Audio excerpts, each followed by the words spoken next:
The noon sun lay heavy over Dust Creek, a white glare beating down from a sky so wide it made men feel small. Heat shimmered off the main street, bending the air above wagon ruts and horses' hooves.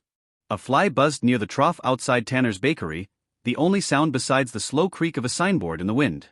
Caleb Hart reined in his horse at the hitching post, wiping the sweat from his brow with the back of his hand. He was a tall man with dust on his coat and weariness in his eyes, the kind that comes from too many empty miles and too few voices to fill them. He'd come to town for salt, nails, and coffee, but mostly for silence among faces that didn't know his sorrow. Inside the bakery, the smell of fresh bread met him like a forgotten memory, warm, forgiving, human. He tipped his hat to Mrs. Tanner behind the counter and slid 2 coins across the wood. "A sack of flour," he said quietly. His voice was low, the kind that carried more truth than sound. But before she could reach for it, a shout rang from outside. "Thief!" someone barked. "She's stealing." Caleb turned toward the door, sunlight spilling in as he stepped out. A small crowd had gathered on the porch. At the center of it, a young woman, barefoot, her dress torn at the hem, clutching a loaf of bread so tight the crust crumbled beneath her fingers. Her face was pale beneath the grime, her eyes a strange mix of terror and defiance. Sheriff Harlan stood beside her, one hand resting on his revolver, the other pointing at her wrist. "Caught her sneakin' through the window again," he said. "Told her last time I'd lock her up if she tried it." "She's hungry, Sheriff," Mrs. Tanner called from the doorway. "Maybe let it go." "Can't do that, ma'am," Harlan replied. "Law's the law." The woman shook her head, her voice cracking. "I wasn't stealing for myself." The crowd muttered. Someone laughed. A boy tossed a pebble at her feet. Caleb felt a tightness crawl through his chest, something old and uninvited. He remembered another woman's hands, his wife's, once trembling like that when fever took their child and hunger came after. He stepped forward. "How much for the bread?" The sheriff glanced at him. "What's that?" "I said how much?" Caleb repeated, reaching into his coat. Harlan frowned. "Ain't about money, Hart. It's about right and wrong." Caleb's tone stayed even. "Sometimes they ain't as far apart as you think." He placed a silver coin in Mrs. Tanner's palm. "This should cover it." The crowd went quiet. The sheriff looked between them, then spat in the dust. "Your money, your conscience." The woman stared up at Caleb, too stunned to speak. He nodded toward the open road. "Go on now. Eat it somewhere with shade." For a moment, she didn't move. Then, clutching the bread to her chest, she turned and ran, down the sun-blasted street, past the church, into the open hills beyond town. The crowd dispersed, the show over, dust rising where she'd been. Caleb stood a long while watching the horizon. A gust of wind lifted his coat and brought with it the faintest sound, a sob swallowed by distance. He untied his horse and mounted slow, eyes still fixed on the road she'd taken. By mid-afternoon he'd finished his errands and was headed home. The trail bent along the river, its water a thin shimmer under the dying light. The air smelled of sage and dust, and the wind carried the sigh of far-off cattle bells. But something tugged at him, a picture he couldn't shake, her bare feet on hot ground, her shoulders trembling, the blood he thought he'd seen on her heel. He slowed his horse, listening. Only the river and the cicadas answered. Still, the feeling wouldn't leave. He turned the reins toward the bank. The sun dropped lower, its fire softening to gold. He found tracks near the reeds, small, uneven, stumbling. He followed them past the cottonwoods until he saw her. She lay half in shadow, half in the last breath of sunlight, her head resting on her arm. The bread was still clutched against her chest, untouched. One foot was raw, a thin trail of red marking the stones she'd crossed. Her hair, brown streaked with dust, fell across her face, and her lips moved faintly, whispering something he couldn't hear. Caleb dismounted and crouched beside her. He touched the loaf, it was still warm. Then he brushed the dirt from her cheek. She stirred but didn't wake. He looked toward town, a speck fading in the dusk, and then back to her, this stranger who'd fought the world for a piece of bread. The sky deepened, the river murmured, and for the first time in years, Caleb Hart felt something stir inside him other than grief. He lifted her gently into his arms, the bread pressed between them, and started toward the cabin beyond the ridge. Behind him, the sun slipped beneath the hills, leaving only wind and the faint smell of baked crust hanging in the cooling air. By the time the first stars appeared, the town was asleep again, unaware that something quiet and human had shifted out by the riverbank. And as Caleb's boots crunched over the dry path home, her hand twitched against his chest, holding tight to the loaf he'd bought her, as if letting go meant dying. He looked down at her face, pale and still in the starlight, and whispered to the silence, "You're safe now." But the wind didn't answer. It only carried the faint scent of bread and dust into the dark. The night air was sharp and clean as Caleb carried her across the ridge, the stars cutting through the darkness like cold sparks. His boots sank into the soft earth near the river's edge, every step slow and deliberate. She weighed almost nothing, bones and sorrow wrapped in a torn dress. Her breath came shallow against his chest, each rise and fall weaker than the last. By the time he reached the cabin, the moon was hanging low behind the pines, a pale lantern lighting his way home. He pushed open the door with his shoulder, the hinges groaning in the silence. The cabin smelled of pine smoke and old leather, the scent of a man who'd lived too long alone. He laid her gently on his cot and lit the fire, the dry logs snapping to life with a flare that painted the room in golden shadow. For a long moment, he just watched her. The flicker of light caught on her face, dirt smudged across her cheeks, a small cut on her lip, lashes trembling with restless dreams. He fetched a basin, poured warm water, and began cleaning the blood from her feet. The water turned red-brown, the color of the land itself. He worked slow, wrapping her heel with a strip torn from his shirt. When he was done, he covered her with a wool blanket, set a tin of broth beside the fire, and sat back in the wooden chair he'd carved years ago, when the world still felt worth shaping. Outside, the wind whispered through the trees. Inside, only the crackle of fire filled the space between them. She stirred near dawn, her eyes opening to the dim light seeping through the window cracks. For a heartbeat, they were wild, like an animal cornered. She tried to sit up, gasping, clutching the blanket as if it were armor. "Easy," he said softly. His voice was steady, a calm that carried weight. "You're safe here."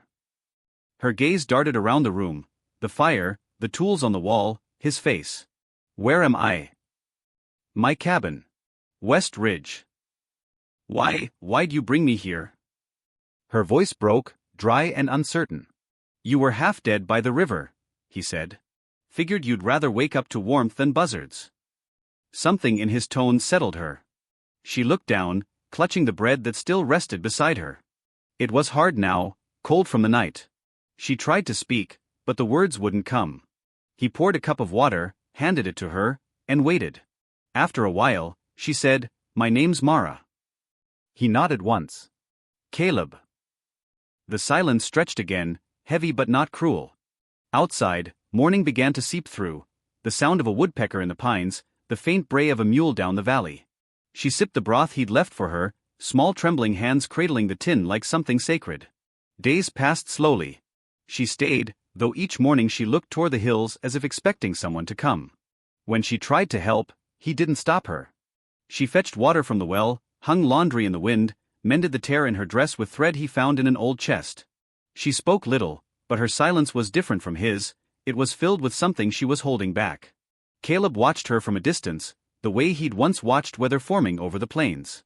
She had a wary grace about her, like a bird ready to flee at the crack of a branch. When he worked the horses, she stood near the fence, hands clasped, eyes following him with quiet curiosity. And sometimes, when she thought he wasn't looking, she smiled, small, uncertain, but real. One evening, thunder rolled over the valley.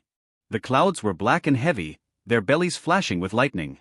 Caleb bolted the shutters and set another log on the fire. Mara sat close, her knees drawn to her chest, staring into the flames. "Storm'll pass quick," he said. She nodded but said nothing. A moment later, the rain came hard against the roof, the kind of downpour that drowns every sound but its own.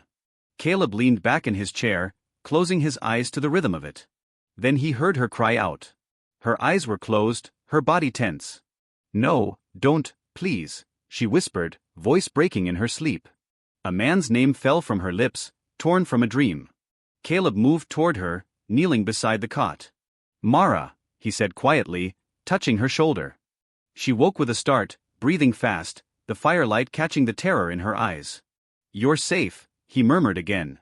"It's just the storm."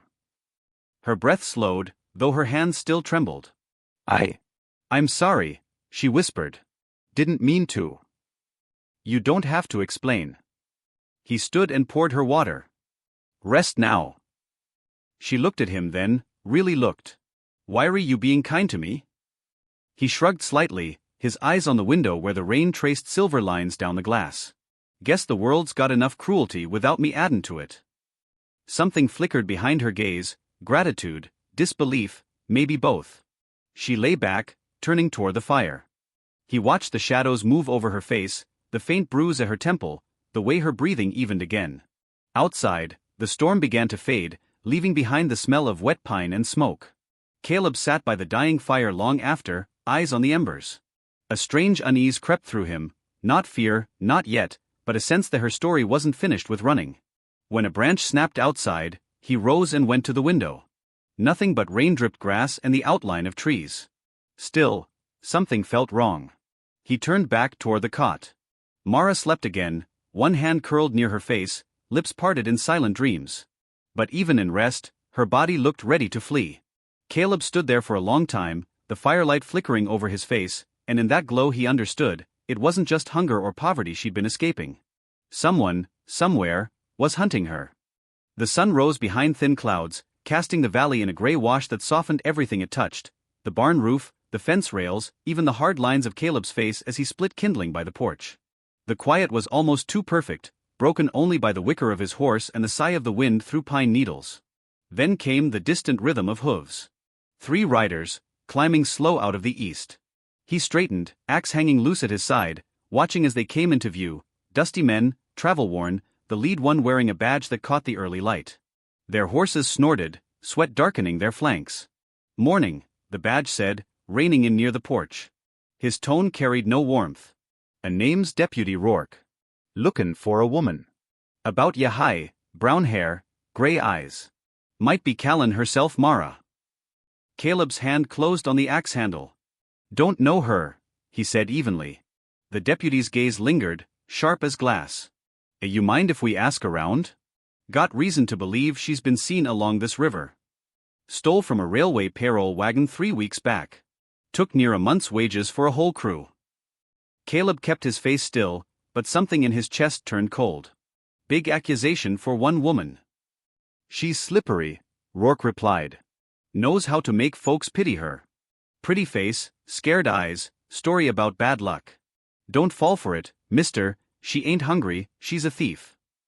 The other 2 men dismounted, stretching stiff legs. One spat near the porch. "Tracks by the river last night," he muttered. "Could be hers." Caleb leaned the axe against the post. "Lots of folks cross that river. Not all of 'em criminals."